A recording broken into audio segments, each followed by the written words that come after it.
السلام عليكم ورحمة الله وبركاته.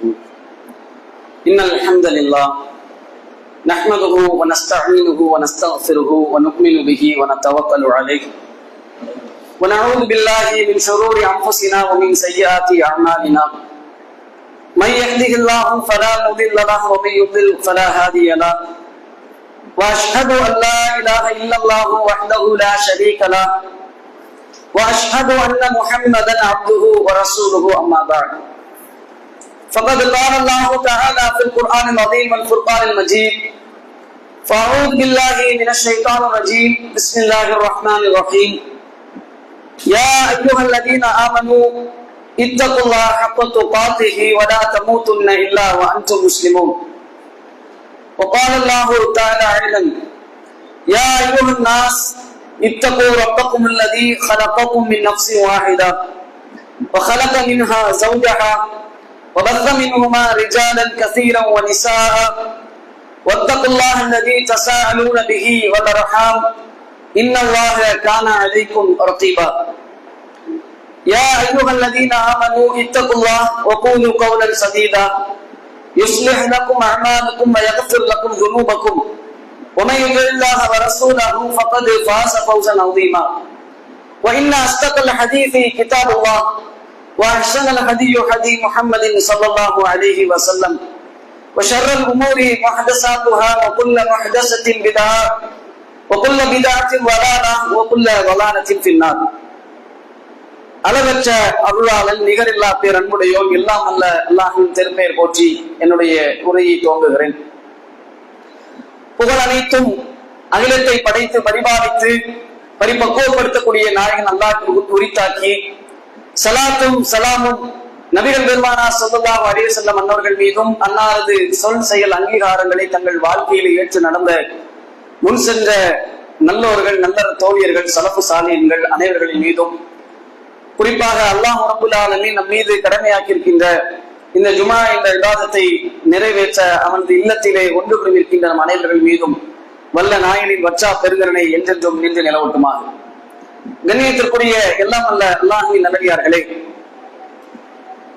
இங்கே அமர்ந்திருக்கக்கூடிய நாமும் சரி, அல்லாஹ்வை யாரெல்லாம் ஏற்று அல்லாஹ்வுடைய தூதர் நபிகள் நாயகம் ஸல்லல்லாஹு அலைஹி வஸல்லம் அவர்களை இறுதி தூதராக ஏற்று இந்த உலகத்திலே இறுதியாக வரக்கூடிய மனிதர் வரைக்கும் மூமின்களாக இருக்கக்கூடிய அனைத்து மூமின்களும் நாளை மறுமையிலே இந்த உலகத்திலே வாழ்ந்ததற்கான கூலி கொடுக்கப்படும் என்ற ஒரு விசாரணை நாளை நம்பிக்கை கொண்டிருக்கக்கூடியவர்களாக இருக்கிறோம்.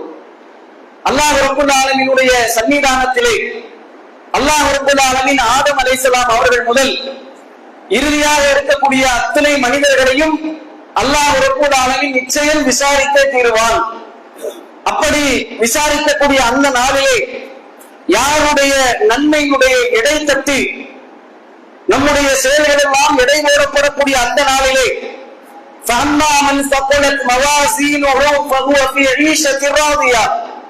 யாருடைய நன்மையின் எடை கனத்து விடுமோ அவர் நிம்மதியான வாழ்க்கைக்குள் சென்று விடுவார் என்று அல்லாஹ் ரப்புல் ஆலமீன் திருமறையில் சொல்கிறான்.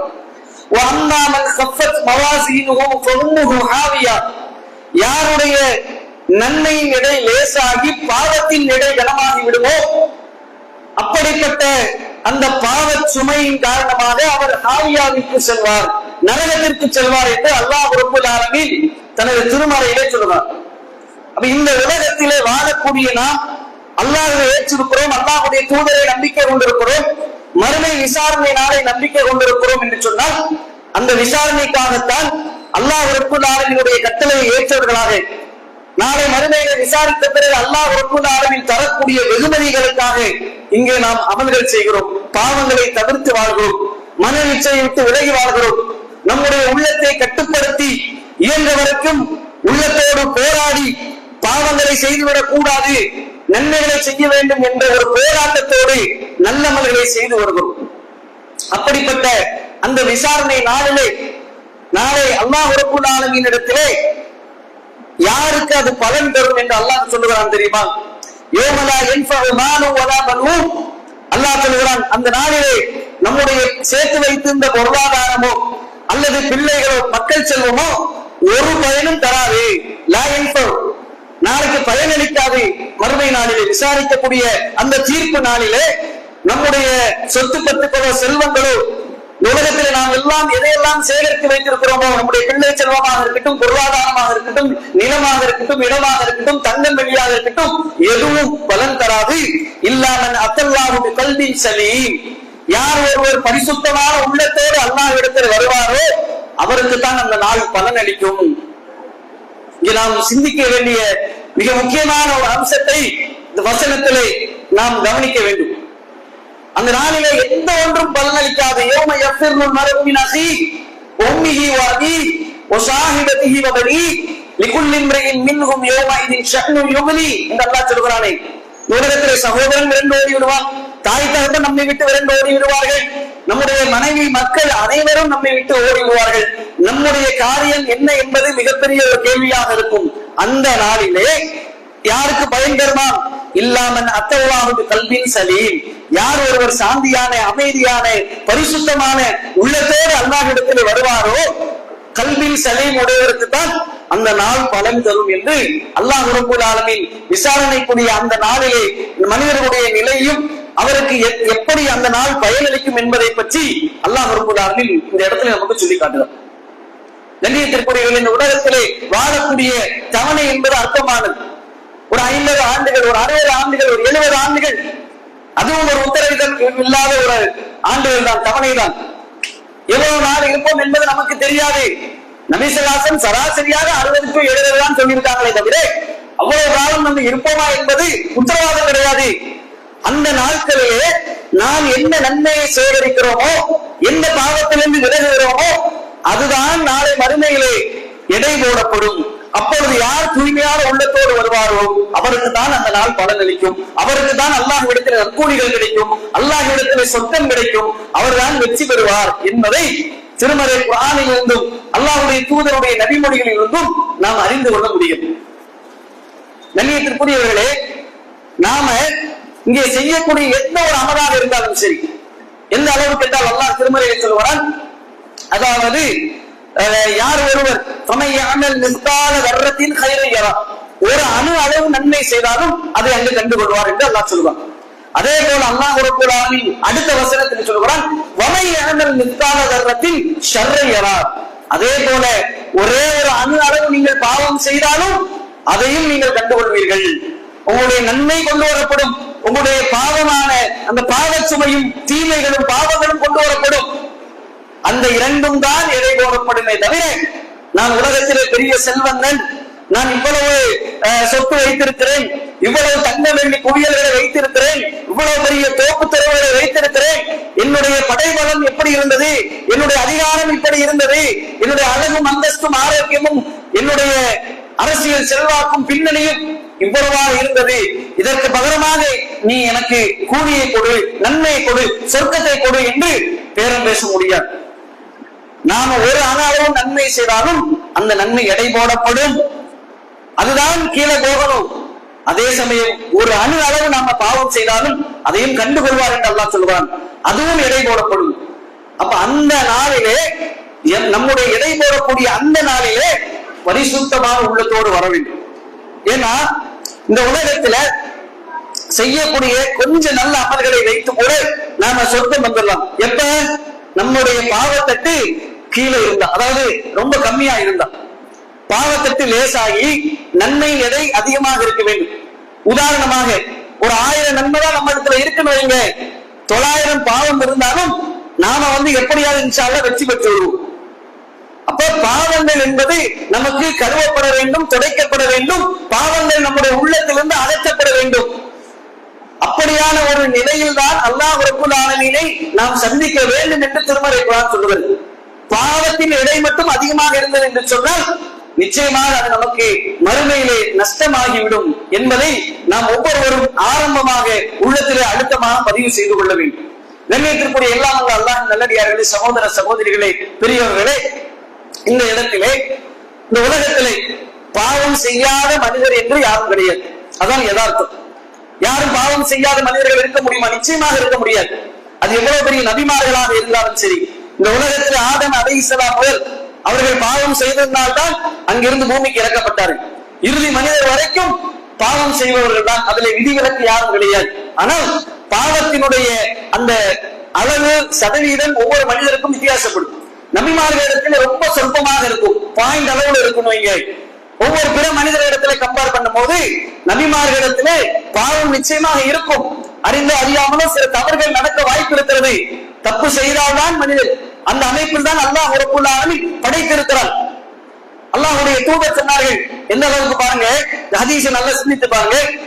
ஒவ்வொரு ஆதமுடைய மகனுக்கும் அல்லாஹ் ரப்பல் ஆலமீன் விபச்சாரத்தின் பங்கை எழுதிவிட்டான்.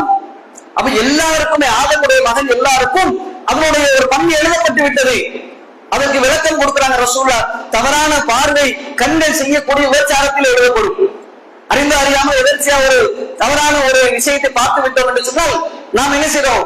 பார்வையை தாழ்த்திக் கொள்கிறோம் அல்லது விலக்கிக் கொள்கிறோம். நாம் பாவத்திலிருந்து விலக்கிக் கொண்டாலும் கூட அந்த ஒரு பங்கு எழுதப்பட்டாச்சு. அப்ப அதுல இருந்து யாரும் தப்பிக்க முடியாது. நபி யூசுப் அலைஹிஸ்ஸலாம் வரலாறு இங்க எடுத்து பாருங்க. யூசுப் அலைஹிஸ்ஸலாம் சொன்னாங்க, வமா உமர்ரியூ நஃப்ஸின் இல்ல நஃப்ஸல் அம்மாரத்து பிஸ்ஸூ, நிச்சயமாக உள்ளம், நான் பரிசுத்தவான் என்று என்னை நான் சொல்ல மாட்டேன். இல்லாம ரஹிமரத்தி, அல்லாஹ் ரப்பல் ஆலமீன் அருள் புரிந்ததை தவிர இன்னன் நஃப்ஸல் அம்மாரத்து பிஸ்ஸூ, நிச்சயமாக உள்ளங்கள் இருக்குது பாருங்க, அது பாவங்களை தூண்டத்தான் செய்யும். அந்த அமைப்பு தான் படைக்கப்பட்டிருக்கிறது. இந்த யதார்த்தத்தை நாம் புரிந்து கொள்ள வேண்டும். அப்ப மனிதனாக இருந்தால், ஆதம் அலைஹிஸ்ஸலாத்துடைய வாரிசாக இருந்தால் நிச்சயமாக பாவம் செய்வான், பாவத்தை தூண்டும். ஏன்னா அந்த அமைப்பில் தான் படைக்கப்பட்டிருக்கிறது. குலிகல் இன்சான் வஈஃபா, மனிதன் பலகீனமான படைப்பாக இருக்கிறான். அதனால தான் இந்த இப்லீஸ் ஆரம்பமாக ஆதமுக்கு சிரம்பணிய மறுத்த போது பெருமை அளித்த போது, அல்லாஹ் ரப்பல் ஆலமீன் அவனை விரட்டி அளித்த போது, அல்லாஹ்விடத்திலே அவன் செய்த அந்த சபதத்தை இந்த இடத்துல நான் நினைவுபடுத்துகிறேன். அவன் சொல்லுகிறான், என்னை இந்த இடத்திலிருந்து சிறுமையாக்கிய இந்த ஆதமையும் ஆதமுடைய சந்ததிகள் அனைவரையும் உன் கண்ணியத்தின் மீது ஆணையாக நான் வழிகெடுப்பேன் என்று அல்லாஹ் சொன்னான். அந்த அடிப்படையில தான் அவன் என்ன செய்கிறான், அவனுக்கு அவகாசம் கேட்கிறான். அவகாசமும் வழங்கப்பட்டது. இல்லாமல் இபாதிகள் முக்லஸீன், அதாவது இக்லாஸான சாலிகான அடியார்களை தவிர அவர்களின் மீது இந்த ஷைத்தானுடைய இப்லீஸுடைய சந்ததிகளுடைய அந்த ஆதிக்கம் இருக்காது.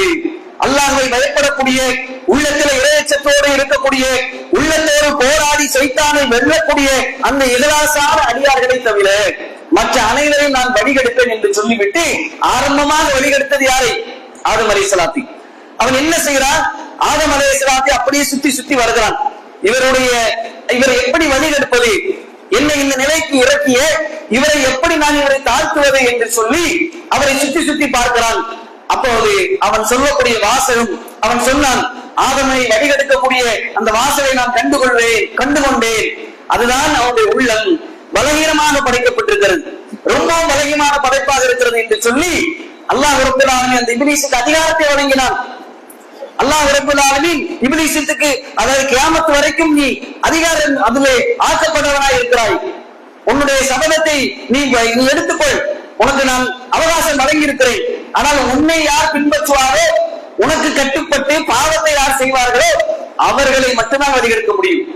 என்னுடைய அடியார்களை இறைச்சக்கூடிய, உள்ளத்தை கட்டுப்படுத்தக்கூடிய, பாவத்திலிருந்து விலகி என்னை பயப்படக்கூடிய அடியார்களை உன்னால் ஒன்றும் செய்ய முடியாது. அவர்கள் மீது உனக்கு எந்த அதிகாரம் கிடையாது அல்லாஹ் சொல்லிவிட்டான். அப்ப அவன் என்ன செய்கிறான்? ஆதம் அலைஹிஸ்ஸலாம் அவர்களிடத்துல போய் பாவத்தை எப்படி தூண்டுறாங்கிறத பார்க்கணும். இந்த மரத்துடைய அந்த விஷயத்தை, அதாவது பழத்தை நீங்க எடுத்து சாப்பிடுறது என்பது நீங்க இங்கே நிரந்தரமா இருந்துருவீங்க, அதற்காகத்தான் அல்லாஹ் ரப்பல் ஆலமீன் என்று சொல்லி இருக்கிறான் என்று ஒரு பாவத்தை அழகாக அலங்கரித்து காட்டுகிறான். நல்லது போல் பாவத்தை நல்லது போல் அலங்கரித்து காட்டுகிறான். இன்றைக்கு உலகத்திலே நாம் செய்யக்கூடிய எந்த ஒரு பாவமாக இருக்கட்டும், இந்த உலகமே ஒரு அலங்காரம் தான். நாம் அதை பாவமாக ஆரம்பத்திலே செய்ய மாட்டோம். எடுத்த உடனே போய் பேங்க நாம கொள்ளையடிச்சிட மாட்டோம். எடுத்த உடனே ஒரு பெண்ணை நாம் கற்பழித்து விட மாட்டோம். அதனுடைய ஆரம்பம் எப்படி இருக்கு தெரியுமா? இனிமையாக இருக்கும். முதல்ல ஒரு பசிக்கு ஒரு கீழே கிடக்கிற பொருள் தானே என்று நாம் ₹1 எடுப்போம், ஒரு ₹2 எடுப்போம், ஒரு ₹5 எடுப்போம். இப்படி படிப்படியாகத்தான் மிகப்பெரிய அளவுக்கு கொள்ளைக்காரனாக மாறுவான்.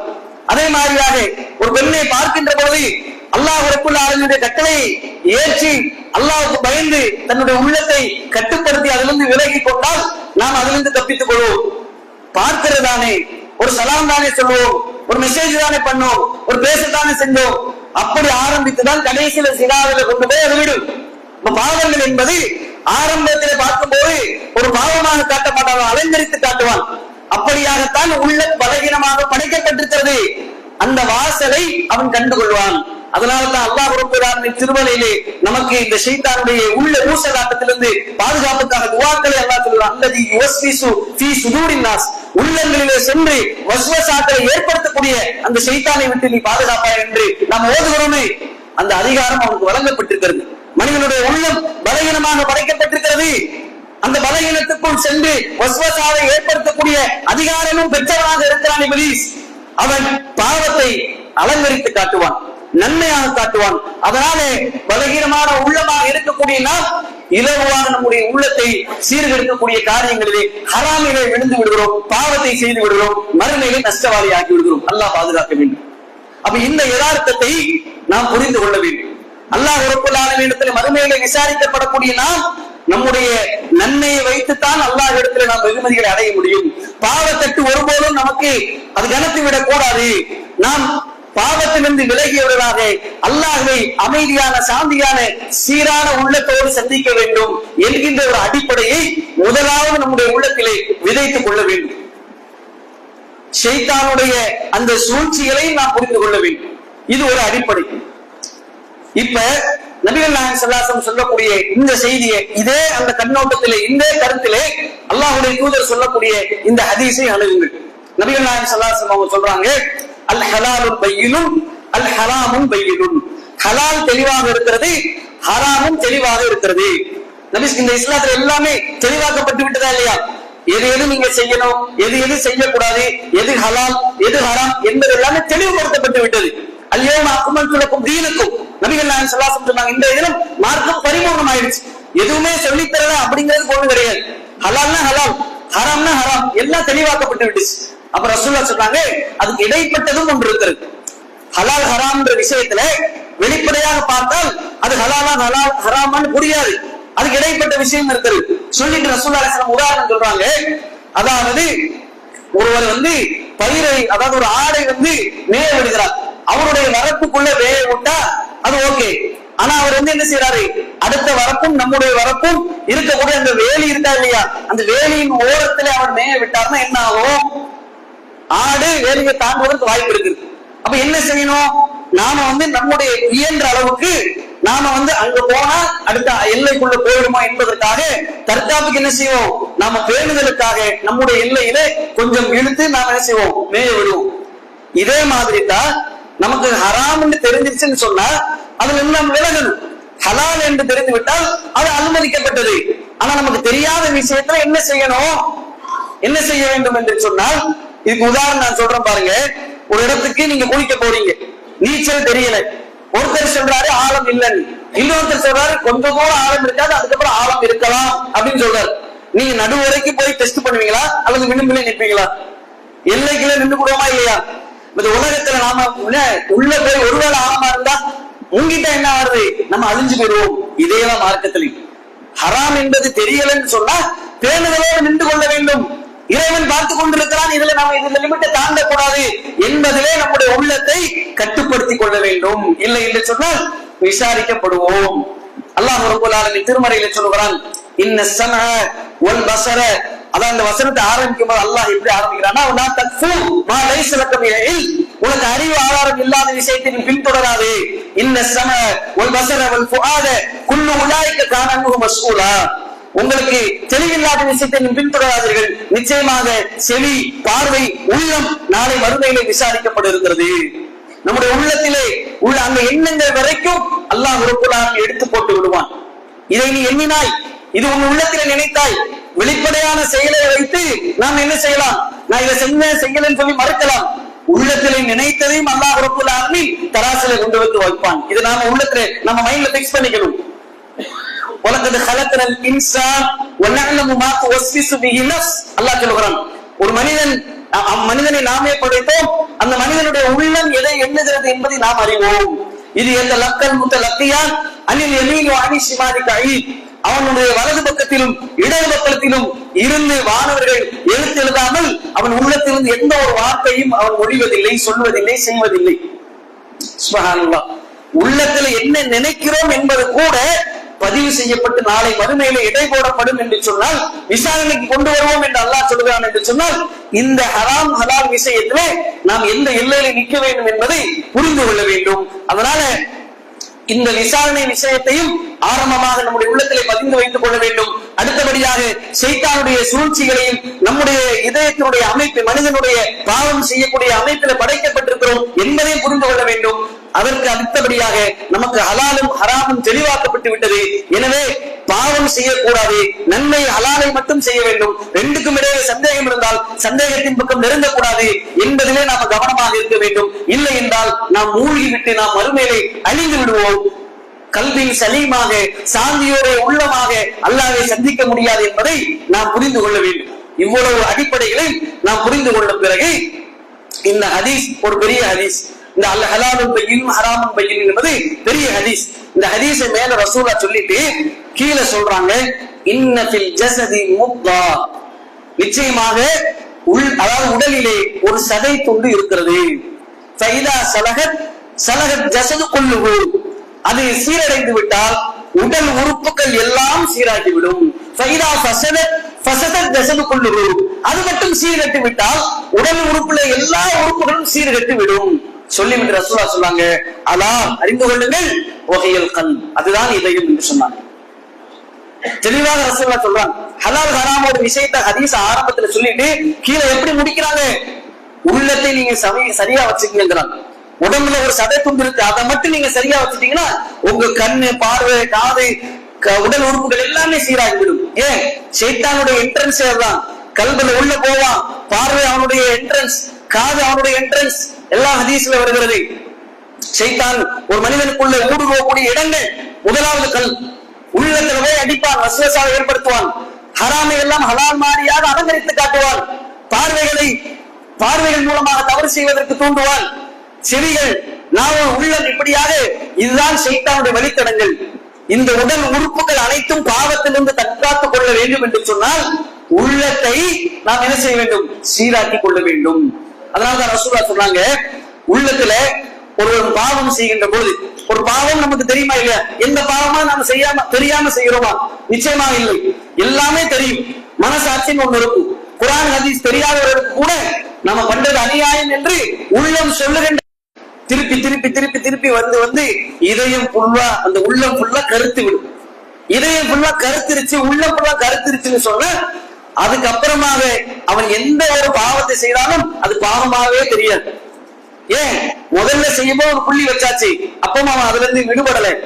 ஆரம்பத்துல சொல்லும் உள்ளம், ஆனாலும் அந்த புள்ளி வைக்கும் போது பாத்துக்கலாம், இன்னைக்கு ஒரு நாள் தானே, இதெல்லாம் வட்டியில வராது, இதெல்லாம் தப்பு கிடையாது, எல்லாரும் பண்றதானே, இது பண்ணாம நம்ம வாழ முடியுமா, இதெல்லாம் ஹராமா, இது ஹராமா இருந்தாலும் இந்த இடத்துல நம்ம எப்படி வாழும், இப்படியாக உள்ளம் சொல்லி சொல்லி அலங்காரப்படுத்தி புள்ளி புள்ளியா ஒரு கடைசியில இதயம் ஃபுல்லா கருத்து விட்டது என்று சொன்னால் சர்வ சாதாரணமாக பாவம் செய்யும். அதனாலதான் பழகுது பாவம். ஷைத்தானுக்கு அதுக்கப்புறம் வேலை ரொம்ப லேசு. ஆரம்பத்துல அடிக்கிறதான், அதை அலங்கரிச்சு பாவத்துல உங்களை தள்ளுவதுதான் சிரமம் ஷைத்தானுக்கு. அந்த நேரத்தில் இது ஹராம், அல்லாஹ்வை பயப்பட வேண்டும், நாளை மறுமையிலே என்னுடைய பிள்ளை செல்வமோ பொருளாதாரமோ உதவாது, என்னுடைய தூய உள்ளம் மட்டும்தான் உதவும், என்னுடைய நன்மை எடை கணத்தால் தான் நான் வெற்றி பெற முடியும் என்று ஆரம்பமாக பார்வையை தாழ்த்தி, செவியை அதிலிருந்து தாழ்த்தி, கரத்தை இருந்து ஹராமின் பக்கம் போடாமல், காலை ஹராமின் பக்கம் போடாமல் தன்னுடைய உள்ளத்தை கட்டுப்படுத்தி கொண்டால் நிச்சயமாக வெற்றி பெற முடியும். அதனால அல்லாஹ் சொல்றான், கத் அஃப்லஹ மன் ஸக்காஹா வ கத் ஹாப மன் தஸ்ஸாஹா. நிச்சயமாக கத் அஃப்லஹ மன் ஸக்காஹா, தன் உள்ளத்தை பரிசுத்தப்படுத்தியவர் வெற்றி பெற்று விட்டார். ஃபகத் ஹாப மன் தஸ்ஸாஹா, அதை அழுகில் போட்டவர் நாளை மறுமையில் நஷ்டமாகி விட்டார். உள்ளத்தை சரி செய்ய வேண்டும். ஹலால் என்றால் அதுல நம்ம உயிரை கொடுத்தால் அதை செய்யணும். ஹராம் என்று சொன்னால் உயிரே போனாலும் அது பக்கம் நெருங்க கூட. ஏன்? இந்த உலகத்துல உயிர் போனா பிரச்சனை இல்லை, ஆனா அந்த ஹராமை செய்து நாளைக்கு பயனளிக்காத அந்த நாள்ல பாவம் செஞ்சு என்னுடைய உள்ளம் கருத்து போய் அங்க போய் நான் நன்மையில் இல்லாம கை சேரப்பட்டு நின்றால் என்னை பாதுகாக்க யாரும் வரமாட்டார்கள் என்பதை ஹலால் ஹராமை பேணக்கூடிய விஷயத்திலே உள்ளத்தை கட்டுப்படுத்த வேண்டும், மன இச்சையை கட்டுப்படுத்த வேண்டும்.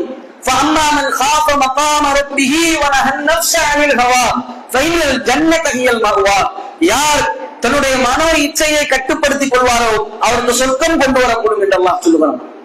கண்ணியத்திற்குரியவர்களே, ஒவ்வொரு காரியம் காலை கண் விழித்ததிலிருந்து அல்ஹம்துலில்லாஹ் அல்லதி அஹ்யானா துஆ ஓதியதிலிருந்து நாம செய்யக்கூடிய ஒண்ணும் நான் தொடுவது ஹலாலா, நான் சாப்பிடுவது ஹலாலா, நான் குடிப்பது ஹலாலா, நான் பார்ப்பது ஹலாலா, அல்ஹம்துலில்லாஹ், நான் பார்ப்பது ஹராமா, நான் டிசைட் பண்றது ஹராமா, என்னுடைய விரல் நாளை மறுமையில சாட்சி சொல்லுமே, என் கண் எனக்கு எதிராக வந்து சாட்சிக்கு நிற்குமே, என்னுடைய பாவத்தின் இடைத்தட்டில வந்து நிற்குமே என்று உள்ளம் சொல்லும் பொழுது உள்ளத்தை கட்டுப்படுத்தி கொஞ்ச நாள் தானே அல்லாஹ் ஹராமாக்கி, இந்த கொஞ்ச நாளைக்கு தானே என்று யார் பொருளாதாரத்திலும் குடும்ப உறவுகளிலும் சுய வாழ்க்கை ஒழுக்கத்திலும் யார் தன்னுடைய உள்ளத்தை கட்டுப்படுத்தி கொண்டு இருக்கிறார்களோ அதை யார் சீர்படுத்துவாரோ மறுமையிலே அவர் வெற்றி பெற்றுவார். உடல் உறுப்புகள் அனைத்தும் சீராகிவிடும், மறுமையிலே அவர் வெற்றி பெற்று விடுவார்.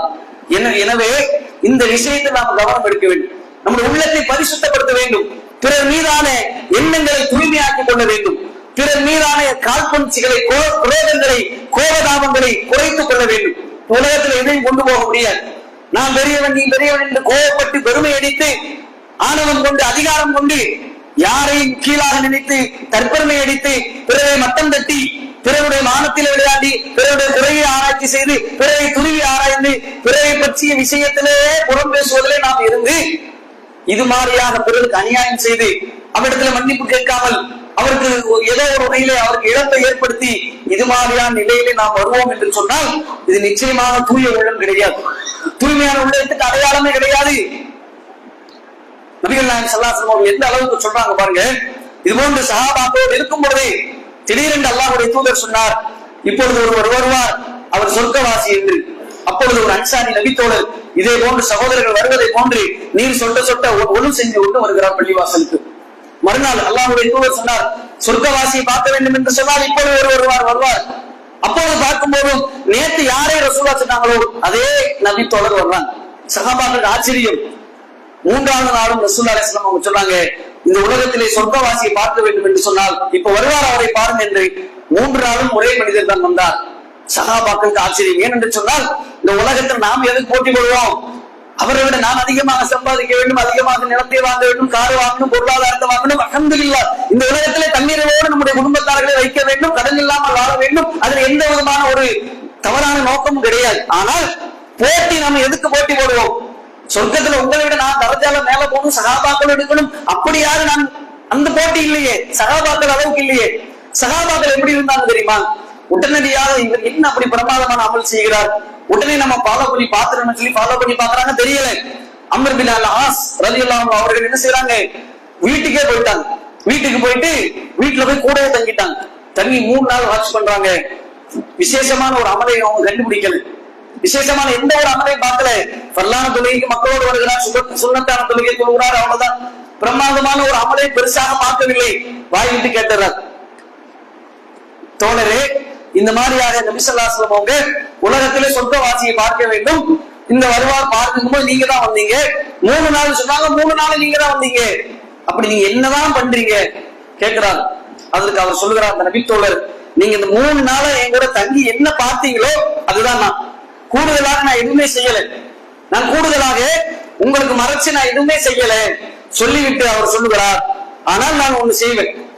ஏன்னா வெளிப்படையை பார்க்கறவங்க தான் மனுஷன். மனிதர்கள் வெளிப்படையை மட்டும்தான் பார்ப்பாங்க. அவர் என்ன செய்கிறார், என்ன எப்படி வருகிறார், என்ன ஆடை ஊத்துகிறார், அவருடைய நடை உடை பாவனை, அவருடைய இப்ப இதுதான் பார்ப்போம். உள்ளத்துல நினைக்கிறதா நாம பார்ப்போமா?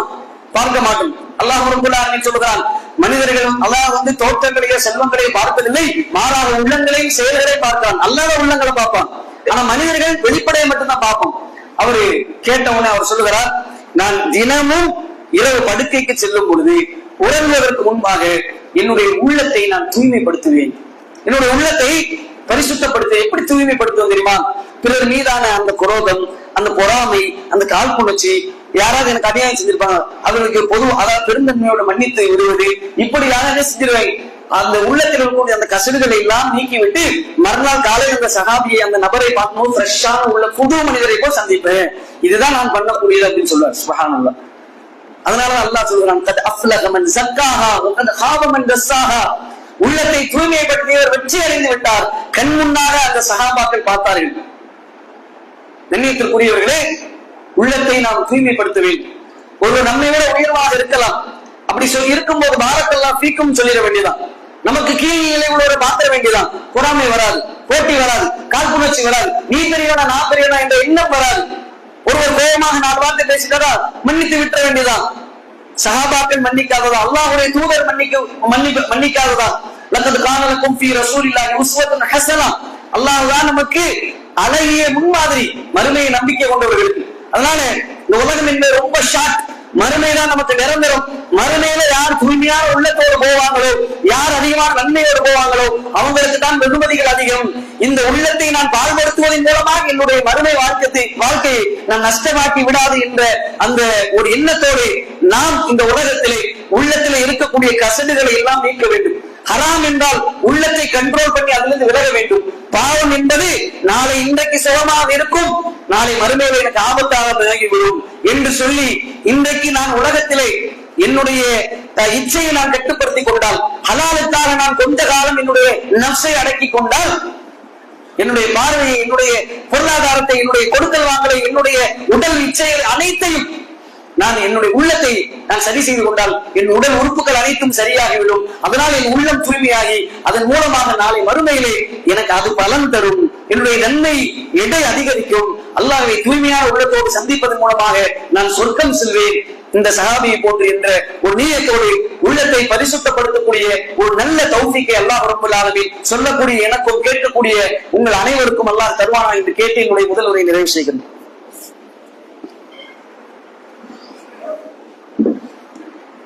அல்ஹம்துலில்லாஹ் வஸ்ஸலாத்து வஸ்ஸலாமு அலா ரசூலில்லாஹி வ அலா ஆலிஹி வ அஸ்ஹாபிஹி அஜ்மஈன். அல்லாஹும்ம ஸல்லி அலா முஹம்மத்